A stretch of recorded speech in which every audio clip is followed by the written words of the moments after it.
السلام عليكم ورحمة الله وبركاته. بسم الله الرحمن الرحيم. إن الحمد لله نحمده ونستعينه ونستغفره ونعوذ بالله من شرور أنفسنا ومن سيئات أعمالنا. من يهده الله فلا مضل له ومن يضلل فلا هادي له، وأشهد أن لا إله إلا الله وحده لا شريك له، وأشهد أن محمدا عبده ورسوله صلى الله عليه وعلى آله وسلم. يا أيها الذين آمنوا اتقوا الله حق تقاته ولا تموتن إلا وأنتم مسلمون. يا أيها الناس اتقوا ربكم الذي خلقكم من نفس واحدة وخلق منها زوجها وبث منهما رجالا كثيرا ونساء، واتقوا الله الذي تساءلون به والأرحام إن الله كان عليكم رقيبا. يا أيها الذين آمنوا اتقوا الله وقولوا قولا سديدا يصلح لكم أعمالكم ويغفر لكم ذنوبكم، ومن يطع الله ورسوله فقد فاز فوزا عظيما. أما بعد، فإن خير الكلام كلام الله، وخير الهدي هدي محمد صلى الله عليه وسلم، وشر الأمور محدثاتها، وكل محدثة بدعة، وكل بدعة ضلالة، وكل ضلالة في النار. أما بعد، معشر الأحبة، أخذنا أمس بعض القواعد الشرعية المهمة، إحداها أن الأمر بالمعروف والنهي عن المنكر واجب كفائي في الإسلام، وأنه يشترط له العلم والرفق والحلم والصبر. وثانيها أن العبادات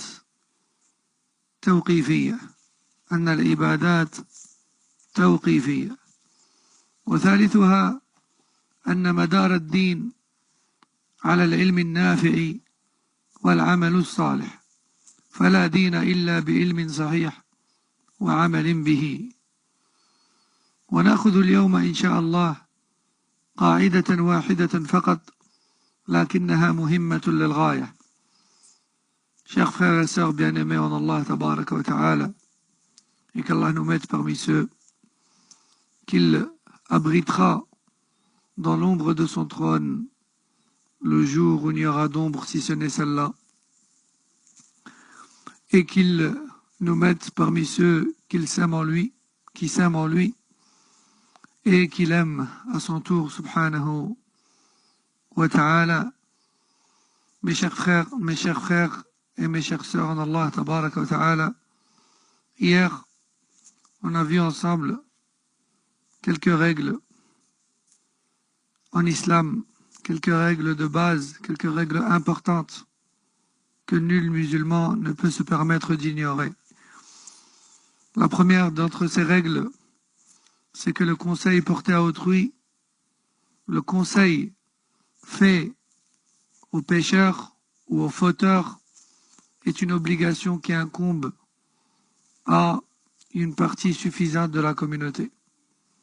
C'est une obligation qui incombe à une partie de la communauté, suite à quoi le reste en est déchargé.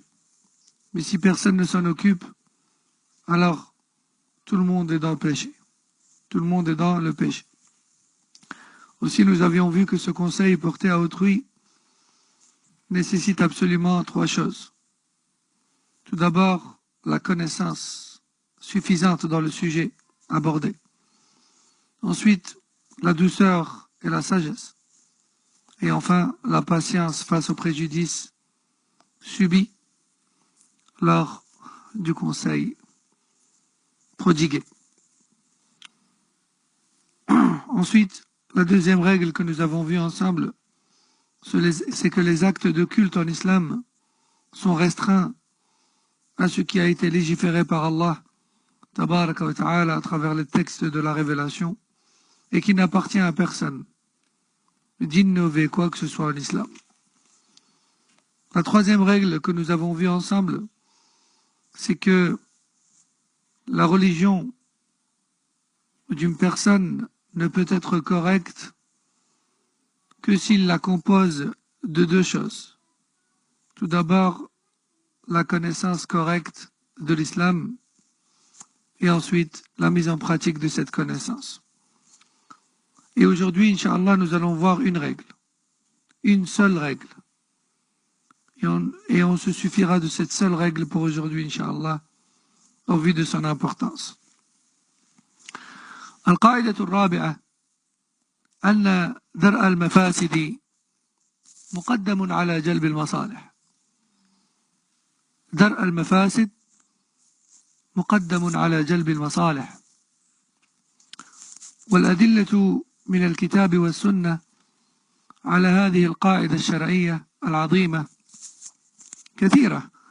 الأدلة عليها كثيرة، ولكن نذكر 4 منها. الدليل الأول قوله تعالى: ولا تسبوا الذين يدعون من دون الله فيسبوا الله عدوا بغير علم. فحرم الله سبحانه وتعالى في هذه الآية سب آلهة المشركين. لماذا؟ لكونه ذريعة إلى سبهم الله تعالى، وكان مصلحة ترك مسبة الله أرجح من مصلحة سبنا لآلهتهم. La quatrième règle, c'est-à-dire la règle du jour, dit que le fait d'écarter le mal est prioritaire sur le fait de concrétiser le bien. Écarter le mal prédominant est prioritaire sur le fait de concrétiser un bien. Qu'est-ce que cela veut dire? Cela veut dire que lorsque tu veux conseiller autrui ou agir en quoi que ce soit, alors tout d'abord réfléchis. Réfléchis et analyse la situation, et analyse les personnes. Et tente, sincèrement, en te débarrassant de toute fierté ou de toute envie de vengeance ou que sais-je d'autre, tente de te projeter dans les conséquences de ton acte ou de ta parole. Est-ce que le bien auquel tu vas inviter cette tierce personne ou ce groupe, ou est-ce que ce mal dans lequel tu veux les blâmer, est-ce que ton geste va générer plus ou moins de mal qu'il n'y a déjà? Si ton intervention risque fortement de susciter plus de bien que de mal, alors vas-y. Mais si ton intervention risque clairement de causer plus de mal qu'il n'y a déjà, et donc moins de bien, alors abstiens-toi. Telle est la règle d'Allah, telle est la religion, ou telle est la législation d'Allah tabaraka wa ta'ala. Telle est la législation d'Allah tabaraka wa ta'ala. Ainsi, malheureusement, beaucoup de nos frères et de nos sœurs, ayant de bonnes intentions et visant à plaire à Allah tabaraka wa ta'ala, agissent parfois dans des situations où il ne faut pas agir, ou encore s'abstiennent dans des situations où il faut agir. Et ceci est dû soit à l'ignorance de cette règle, ou à la mauvaise application de celle-ci. Je répète la règle: écarter le mal prédominant est prioritaire sur le fait de concrétiser un bien. Et les preuves sur cette règle dans le Coran et la Sunna sont très nombreuses. Mais nous allons aujourd'hui nous suffire de 4 preuves. La première étant la parole d'Allah tabaraka wa ta'ala dans Sourate les Bestiaux verset 108 qui a pour sens: n'insultez pas les divinités des polythéistes, car en retour, ils risqueraient d'insulter Allah avec haine et ignorance. Avec haine et ignorance. On voit donc que dans ce verset, Allah tabaraka wa ta'ala a interdit d'insulter les divinités des polythéistes. Pourquoi? Car ce geste, bien qu'il soit une humiliation envers les fausses divinités, il risque de provoquer un mal encore plus grand. Quel est-il? De rester dans l'adoration de ces autres divinités et en plus de cela d'insulter la véritable divinité qui est Allah subhanahu wa ta'ala. Et donc dans ce verset nous voyons clairement qu'Allah Jalla wa Ala a fait passer ou plutôt dans ce verset Allah Jalla wa Ala nous a ordonné d'écarter le mal qui est le plus grand, à savoir l'insulte d'Allah tabaraka wa ta'ala, quitte à se taire face à leur divinité. Quitte à se taire face à leur divinité. Donc, on voit qu'Allah tabaraka wa ta'ala nous a invités à analyser les situations et à faire toujours passer le moindre mal et à laisser toujours passer le moindre mal. الدليل الثاني جاء في حديث عائشة رضي الله عنها أن النبي صلى الله عليه وسلم قال: يا عائشة، لولا أن قومك حديث عهد بجاهلية لأمرت بالبيت فهدم فأدخلت فيه ما أخرج منه وألزقته بالأرض. الحديث متفق عليه. إذن ترك النبي صلى الله عليه وسلم مصلحة بناء البيت العتيق على أسس إبراهيم عليه السلام. لماذا؟ لدرء مفسدة خشي وقوعها إن هو هدم البيت وبناه على أسس إبراهيم، وهي نفور الناس. ما هي المفسدة التي خشي وقوعها النبي صلى الله عليه وسلم؟ هذه المفسدة هي نفور الناس عن الإسلام أو ردتهم بسبب هذا الفعل الذي هو فعل محمود في الأصل، ولكن مفسدة الردة ومفسدة نفور الناس عن الإسلام أعظم.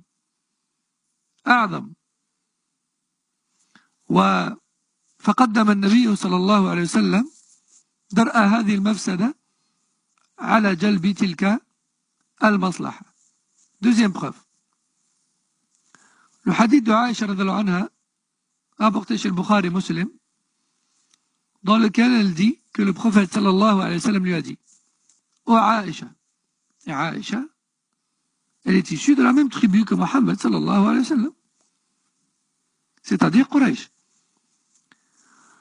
Aïcha radhiyallahu anha rapporte que le messager d'Allah sallallahu alayhi wa sallam lui a dit: ô Aïcha, si ton peuple, et donc le sien en même temps, n'était pas nouveau dans l'islam, il vise par là bien sûr les nouveaux entrants en islam, parmi Quraysh, parmi les Mécois. Il dit: si je ne craignais pas la réaction des nouveaux entrants en islam parmi notre peuple,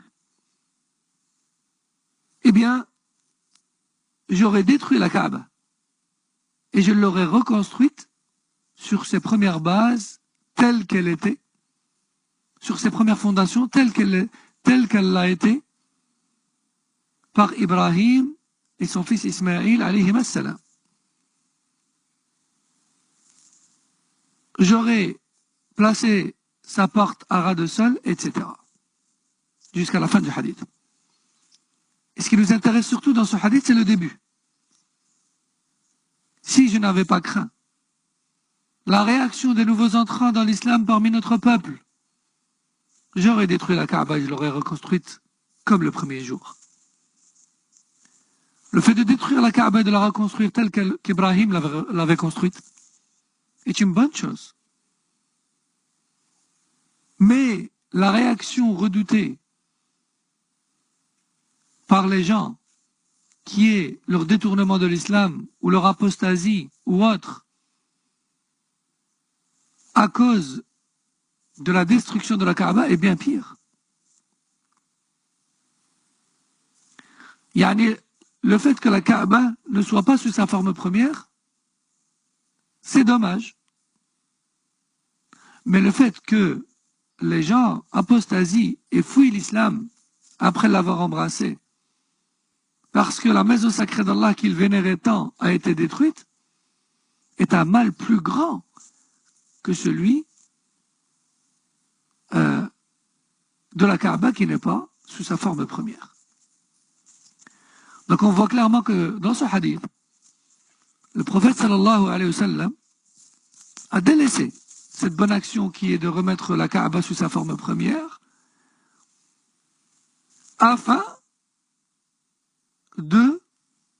d'éviter un mal qui est encore plus grand, à savoir le détournement de l'islam, le fait que les gens se détournent de l'islam et le quittent.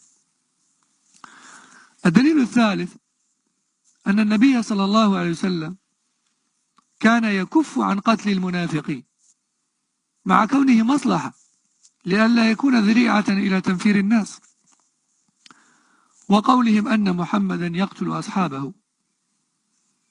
Troisième dalil sur cette même règle, c'est que le prophète sallallahu alayhi wa sallam connaissait les hypocrites parmi sa communauté. Il connaissait parfaitement les personnes qui laissaient paraître la foi, mais qui cachaient en eux la mécréance majeure. Et malgré cela, le prophète sallallahu alayhi wa sallam ne leur a pas fait de mal. Pourquoi? Car ces hypocrites-là affichaient l'islam. Et le fait que le prophète sallallahu alayhi wa sallam les emprisonne ou leur cause un quelconque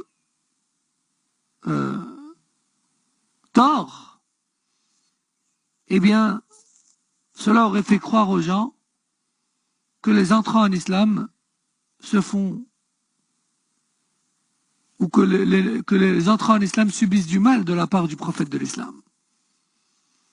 S'il avait fait un quelconque mal à ces hypocrites, eh bien les gens auraient fui l'islam en croyant que les entrants en islam subissaient du mal de la part du prophète de l'islam.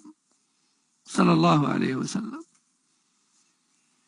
رابعا نهيه صلى الله عليه وسلم عن قتل الأمراء والخروج على الأئمة وإن ظلموا ما أقاموا الصلاة سدا لذريعة الفساد العظيم والشر الكبير الكثير فإنه حصل بسبب قتالهم الخروج عليهم أضعاف ما هم عليه من منكر والأمة في بقايا تلك الشرور إلى الآن. وقد قال صلى الله عليه وسلم إذا بويع لخليفتين فاقتلوا الآخر منهما. لماذا؟ سدا لذريعة الفتنة. انتهى كلام شيخ الإسلام ابن تيمية رحمه الله تعالى ملخصا. Quatrième dalil, et le dernier que l'on citera ici, c'est le grand nombre de hadiths dans lesquels le prophète sallallahu alayhi wa sallam interdit le soulèvement contre les gouverneurs musulmans tant qu'ils accomplissent la prière et donc qu'ils sont musulmans. S'ils arrêtent d'accomplir la prière et qu'ils apostasient, une autre question se pose.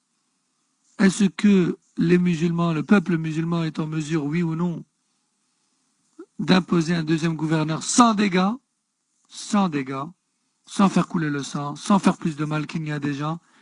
Ça, c'est autre chose.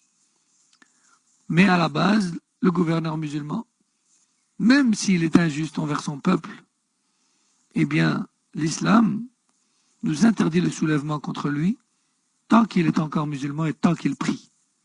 Encore. À votre avis, pourquoi? Est-ce pour lui faire plaisir? Est-ce juste pour le défendre coûte que coûte? La sagesse de la charia d'Allah tabaraka wa ta'ala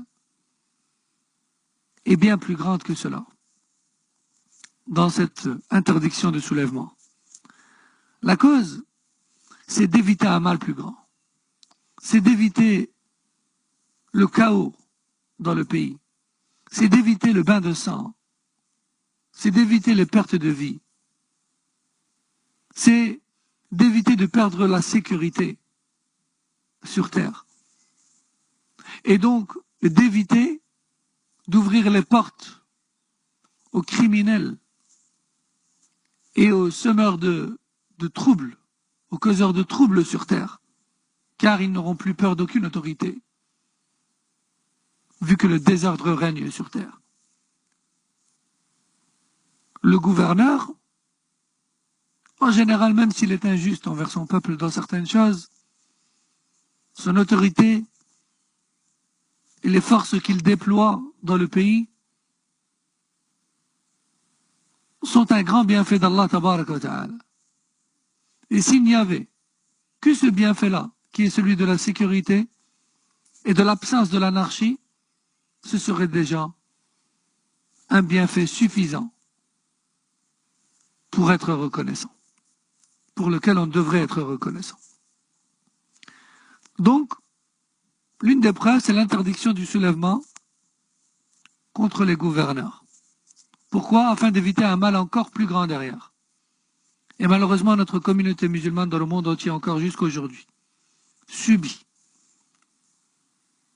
les conséquences de cette contradiction à la religion, qui est de se soulever contre les gouverneurs, de se révolter et de prendre les armes.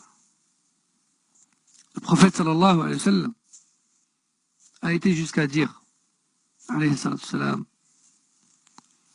si vous avez déjà un gouverneur officiel en place et qu'un deuxième cherche à lui arracher le pouvoir, alors les autorités se doivent d'exterminer ce deuxième afin de l'empêcher de semer le trouble dans le pays. Fin de citation de la parole de Cheikh al-Islam ibn Taymiyyah rahimahullah, de façon très résumée. Donc voilà, nous avons cité quelques preuves sur cette règle, et je la répète, écarter le mal dominant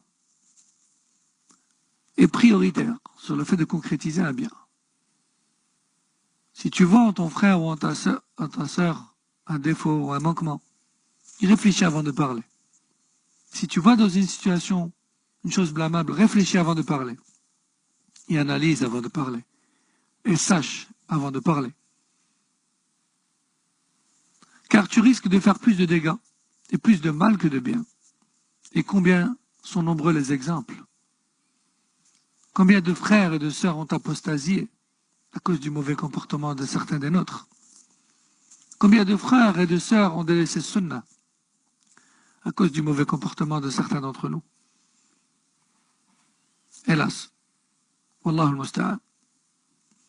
قال شيخ الإسلام ابن تيمية رحمه الله تعالى إذا ذكر بعض أحكام النصيحة والأمر بالمعروف والنهي عن المنكر فقال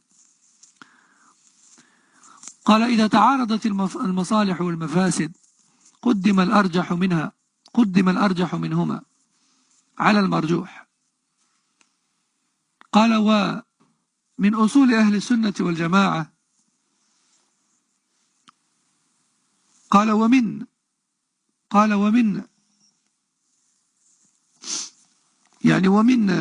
تعارض المصالح والمفاسد لزوم الجماعة وترك قتال الأئمة، وأن ذلك من أصول أهل السنة والجماعة، وترك القتال في الفتنة وجماع ذلك داخل في القاعدة العامة فيما إذا تعارضت المصالح والمفاسد والحسنات والسيئات أو تزاحمت، فإنه يجب ترجيح الراجح منهما فيما إذا ازدحمت المصالح والمفاسد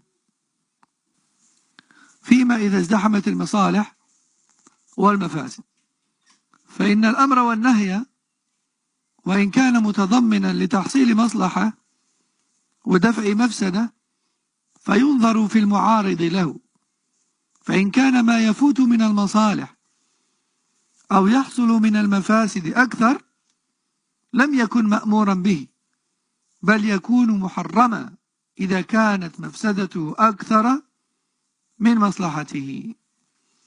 Cheikh al-Islam ibn Taymiyyah rahimahullah, lorsqu'il explique dans Majmou' al-Fatawa ou encore dans son livre Al-Amr bil-Ma'ruf wa Nahy al-Munkar, lorsqu'il explique les règles à respecter dans le conseil d'autrui, il dit: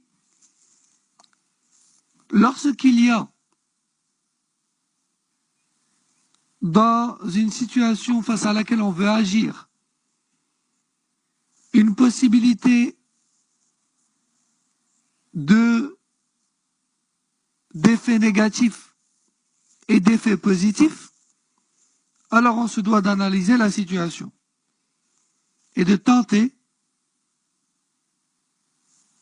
d'imaginer le degré de bien et le degré de mal qui peut se résulter de notre intervention. D'ailleurs, il fait partie des fondements des gens de la Sunna et du groupe, et qui dit fondement dit que quiconque contredit cela est de règle générale innovateur, sauf s'il a une excuse valable qu'il faut tout de suite dissiper. Il fait partie des fondements des gens de la Sunna et du groupe de respecter les gouverneurs musulmans et de ne surtout pas se soulever contre eux, ni de prendre les armes et de participer à quelconque soulèvement en pleine période de trouble. Et ceci car la règle générale en islam dit que lorsqu'il y a possibilité d'accomplir un bien, mais qu'il y a également possibilité à travers cela de causer du mal, alors on doit tout d'abord réfléchir et analyser la situation. Car si notre intervention, qu'elle soit verbale, qu'elle soit à travers les paroles ou les actes, si notre intervention, bien qu'elle puisse causer, il est possible qu'elle puisse causer un peu de bien, mais que malheureusement, elle risque de causer plus de mal encore que de bien, ou encore qu'elle risque de nous empêcher d'atteindre suffisamment de bien, alors dans ce cas, on ne doit pas intervenir. Plutôt même cette intervention est illicite et interdite, car plus de mal que de bien va s'en résulter. Qu'est-ce que cette parole de Cheikh al-Islam ibn Taymiyyah veut dire? Cette parole veut dire que si ton intervention dans une situation risque d'agrandir le mal qu'il y a déjà, ou d'augmenter le mal qu'il y a déjà, Ou encore, elle va peut-être pas l'augmenter, mais à cause de ton intervention, un certain bien qui était déjà là ou qui risquait d'arriver va être réduit à néant. Alors dans ce cas-là, tu n'as pas le droit en islam d'agir. Dans ce cas-là, tu n'as pas le droit en islam d'agir. Donnons un exemple. Une personne qui vient de se repentir à Allah tabaraka wa ta'ala, une personne qui vient de se repentir à Allah tabaraka wa ta'ala, après beaucoup de conseils et beaucoup d'insistance de la part de frères ou de sœurs endurants, sages, qui ont tout mis en œuvre pour conseiller cette personne et l'aider à sortir de son égarement. Cette personne qui était jusque-là têtue et difficile et bornée. Mais ses frères et ses sœurs qui étaient là, qui ont patienté face au préjudice, qui ont fait preuve de sagesse et de science, ont réussi à la convaincre à se repentir et à reprendre la prière, etc. Mais elle est de nature têtue. C'est-à-dire qu'elle prie, qu'elle essaye de faire attention aux choses, mais elle n'est pas parfaite. Elle n'est qu'au début. Elle est novice dans la droiture et elle est de nature têtue. Elle est novice et elle est têtue. Et au dernier moment, toi, tu viens et tu vois cette personne, par exemple, commettre l'une ou l'autre erreur dans sa prière, ou bien encore prononcer telle ou telle parole qui est une erreur en islam. Tu viens et tu la blâmes. Tu lui parles d'une mauvaise manière, tu lui parles avec dureté, tu l'humilies en public. Que va être le résultat? Il est fort possible que cette personne, non seulement elle refuse ton conseil, mais en plus de cela, elle risque de se dire, mais qu'est-ce que c'est que ces gens? Je me disais bien que ce n'étaient pas des gens à fréquenter. J'étais encore mieux avec mes anciens amis de l'égarement, qui eux au moins étaient respectueux et gentils. Et puis de toute manière, cette prière ne m'intéresse plus.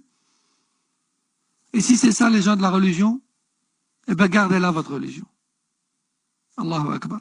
Et ça c'est déjà arrivé. Et de nombreuses fois. Alors qu'est-ce qui était mieux? Le fait qu'il prie et qu'il soit dans la droiture mais qu'il commette l'une ou l'autre erreur car il est novice, tout en patientant sur son côté têtu?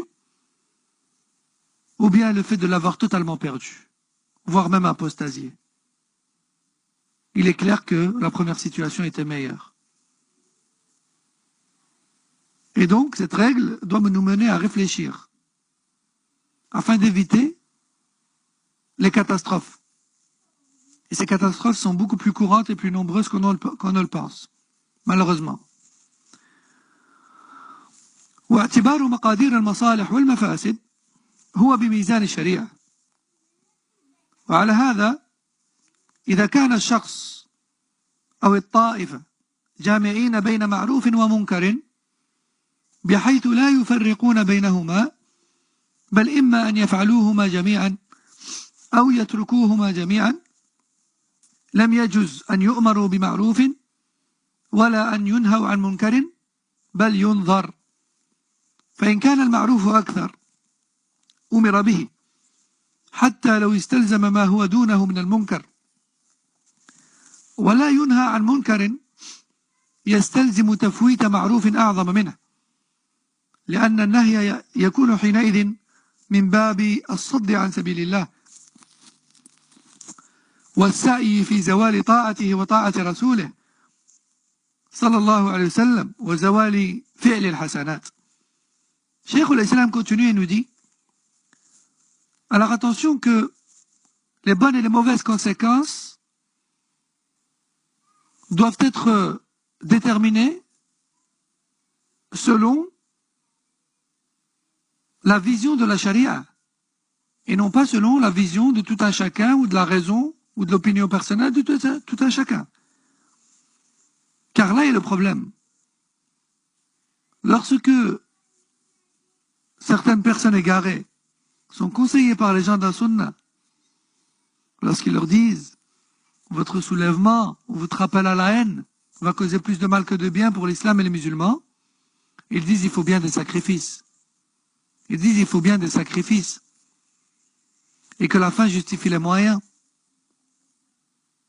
Il faut bien des sacrifices et la fin justifie les moyens. Mais ce n'est pas comme ça que ça marche. Et ce n'est pas comme ça qu'Allah tabaraka wa ta'ala veut que ça marche. Et ce n'est pas nous qui décidons de sa charia et de la façon d'agir. C'est lui, tabaraka wa ta'ala, qui a légiféré charia. Donc, les bonnes et les mauvaises conséquences sont déterminées par la charia, pas par les personnes et les opinions personnelles.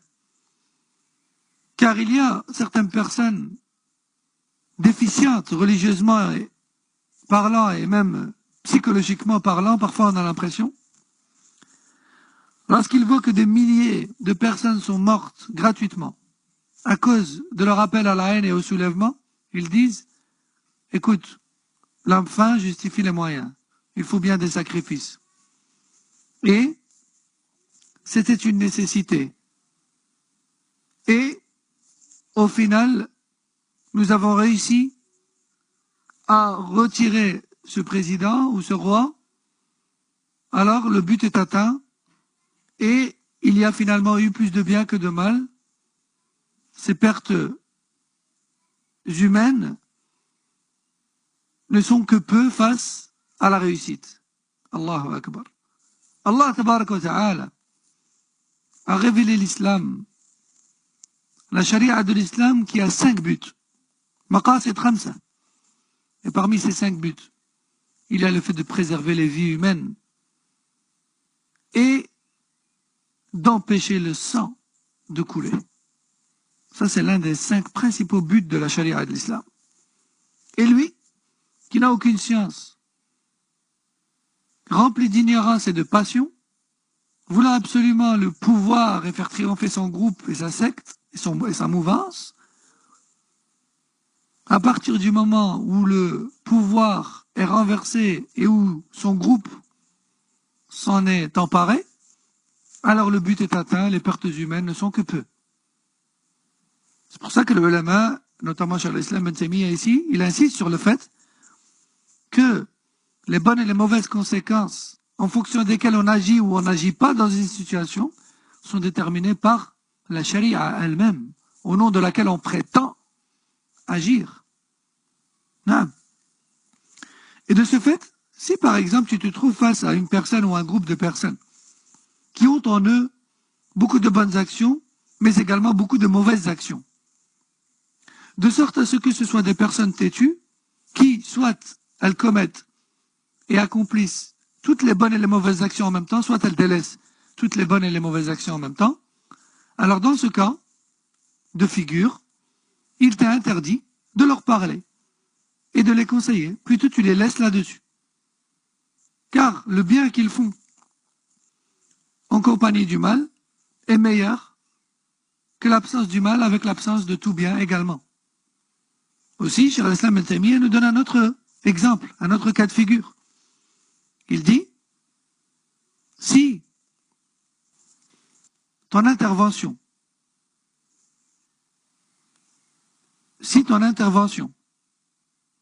ne donnera comme conséquence que peu de bien face au mal restant, ou face au mal qui augmentera, alors ton intervention est interdite. Pourquoi? Car ton intervention est une façon de détourner les gens du sentier d'Allah tabaraka wa ta'ala.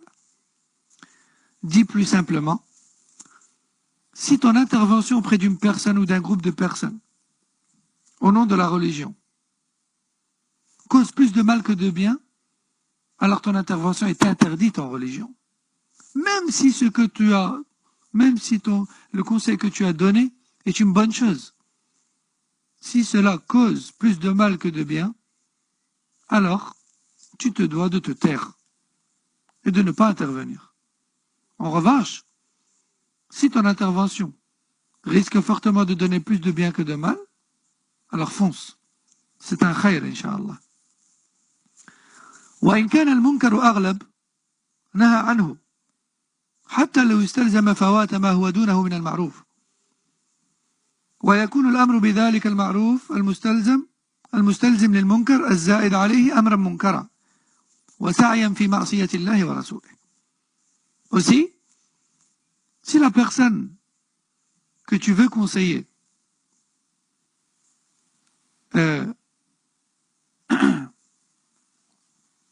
si la personne que tu veux conseiller a en elle plus de mal que de bien et que ton conseil va faire en sorte qu'elle délaissera encore plus de bonnes choses et donc que le mal en elle va augmenter, alors là, pareil, ton intervention était en réalité un péché. Ton intervention était en réalité un péché. أما لو تكافأ المعروف والمنكر المتلازمان فلا يؤمر بهما ولا ينهى عنهما فتارة يصلح الأمر وتارة يصلح النهي وتارة يصلح الأمر ولا نهي وحيث كان المعروف والمنكر متلازمين وذلك في الأمور المعينة الواقعة وأما من جهة النوع فيؤمر بالمعروف مطلقا وينهى عن المنكر مطلقا وفي الفائل الواحد والطائفة الواحدة يؤمر بمعروفها وينهى عن منكرها ويحمد محمودها ويذم مذمومها بحيث لا يتضمن الأمر بالمعروف فوات أكثر منها أو حصول منكر فوقه ولا يتضمن النهي عن المنكر حصول ما هو أنكر منه أو فوات معروف أرجح منه. Cheikh al-Islam Ibn Taymiyyah nous donne un autre cas de figure encore. Et il nous dit, si la personne ou le groupe de personnes que tu veux conseiller a en elle autant de bien que de mal et qu'il est impossible de la débarrasser de tout le mal sans atteindre le bien qu'elle a en elle. Mutalaziman. C'est-à-dire que si tu essayes de la blâmer dans ses mauvaises actions, cela risque de se répercuter sur les bonnes actions qu'elle accomplit et de les faire disparaître. Dans ce cas, Cheikh al-Islam Ibn Taymiyyah nous dit, tu ne dois ni lui recommander de bien, ni lui interdire le mal. Plutôt, tu te dois de jauger et d'être sage. Tantôt, tu lui conseilles le bien, et lorsque cela est possible, tu la conseilles concernant le mal qu'elle commet, lorsque cela est possible. Bien qu'à la base, on encourage à tout bien, et on blâme et on interdit tout mal. Mais cela doit absolument être conditionné par l'absence de risque d'augmenter le mal. D'augmenter le mal et de le rendre dominant. ومن هذا الباب إقرار النبي صلى الله عليه وسلم لعبد الله بن أبي ابن سلول وأمثاله من أئمة النفاق والفجور من أئمة النفاق والفجور